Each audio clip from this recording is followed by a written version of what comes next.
Assalamualaikum warahmatullahi wabarakatuh. Perkenalkan kami dari kelompok 1 yang akan menceritakan tentang biografi tokoh. Untuk produk akhir proyek penguatan profil pelajar Pancasila atau P5 sebelum itu, saya Rifana Kusumaraya absen 25. Saya Hawa Nusra Ramadhani, absen 10. Saya Alaina absen 7. Saya Kivi Juris Privian absen 14. Tokoh yang telah kami telaah adalah salah satu tokoh pemimpin perang Jawa, yaitu Pangeran Diponegoro atau Raden Mas Antavirya. Raden Mas Antavirya atau Pangeran Diponegoro lahir tepat pada tanggal 11 November 1785 bertepatan di Yogyakarta. Perjalanan masa kecil Pangeran Diponegoro. Sejak kecil, Pangeran Diponegoro dikenal sebagai pribadi yang cerdas, rajin membaca, dan ahli di bidang hukum Islam Jawa. Daripada masalah pemerintahan keraton, ia lebih tertarik kepada masalah-masalah keagamaan. Itulah yang membuatnya dapat membaur dengan rakyat. Selain itu, ia tak ingin tinggal di keraton dan malah memilih tinggal di Tegalrejo, berdekatan dengan tempat tinggal Eyang Buyut, putrinya. Yang ini Gusti Kanjeng Ratu Tegalrejo, permaisuri dari Sultan Hamengkubuwono I. Ibunya merupakan seorang garwa ampeyan atau selir bernama R.A. Mangkarawati, berasal dari Pacitan. Ayahnya bernama Gusti Raden Mas Surojo, yang di kemudian hari naik tahta bergelar Hamengkubuwono III. Raden Mas Antarwirya dipanggil dengan sebutan Diponegoro karena perjuangannya dalam memimpin Perang Diponegoro atau Perang Jawa.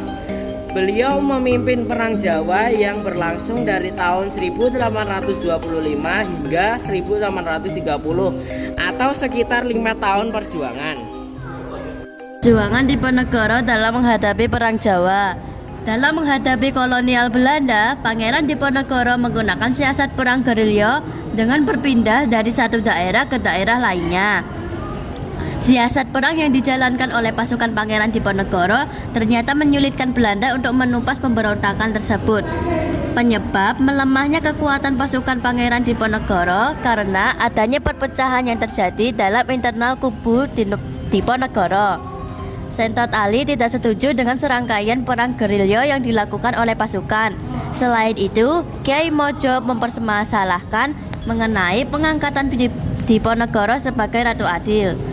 Berdasarkan buku kumpulan pahlawan Indonesia karya Mirnawati, Pangeran Diponegoro diberikan gelar pahlawan sesuai dengan SK Presiden RI nomor 087 DK 1973 pada tanggal 6 November 1973. Pemberian gelar pahlawan Indonesia ini karena perjuangan Pangeran Diponegoro melalui Perang Jawa harus diapresiasi.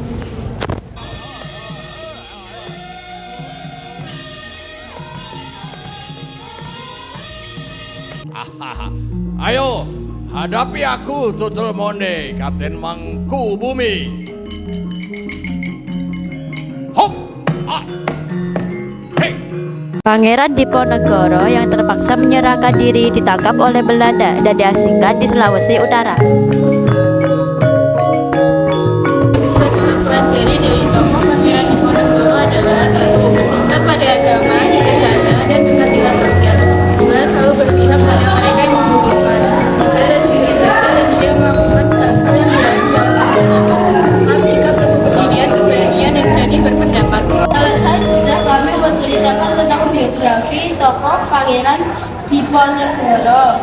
Sekian dari kami. Bila ada kesalahan atau kata-kata yang kurang mengenakan, kami mohon maaf. Akhir kata, terima kasih. Assalamualaikum warahmatullahi wabarakatuh.